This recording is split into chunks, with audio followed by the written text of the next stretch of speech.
বগুড়ার সান্তাহারে নীলসাগর এক্সপ্রেস ট্রেনের 7টি বগি লাইনচ্যুত হয়ে অর্ধশতাধিক মানুষ আহত হয়েছেন। ঈদে বাড়িমুখী যাত্রী বহনকারী ট্রেনটি দুপুর 2:30টার দিকে বগুড়ার আদমদিঘিতে দুর্ঘটনায় পড়ে। দুর্ঘটনার পর উত্তরবঙ্গের সঙ্গে ঢাকার প্রধান রেলপথে ট্রেন চলাচল পুরোপুরি বন্ধ রয়েছে। ঘটনা তদন্তে 3 সদস্যের কমিটি গঠন করা হয়েছে। বগুড়ার সংবাদদাতা তথ্য ও ভিডিওচিত্রে আলমুকসিদের রিপোর্ট। বিকাশ পেমেন্টে 10,000 টাকার বেশি অফার। শপিং চলছে তো। ঢাকা থেকে ছেড়ে যাওয়া নীলসাগর এক্সপ্রেস নীলফামারী যাচ্ছিল।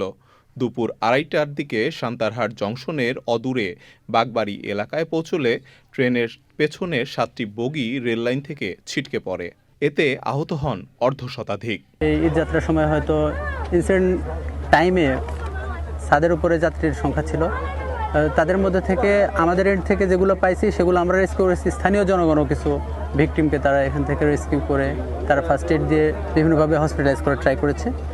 এছাড়া আমাদের সার্চিং কার্যক্রম চলছে। এখনও যদি কোনো ভিকটিম আমরা পাই আমরা তাদেরকে হসপিটালাইজ করব ইনশাল্লাহ। আহতদের নওগাঁ জেনারেল হাসপাতাল ও আদমদিঘি উপজেলা স্বাস্থ্য কমপ্লেক্সে ভর্তি করা হয়েছে। আল মুকসিদ, চ্যানেল আই।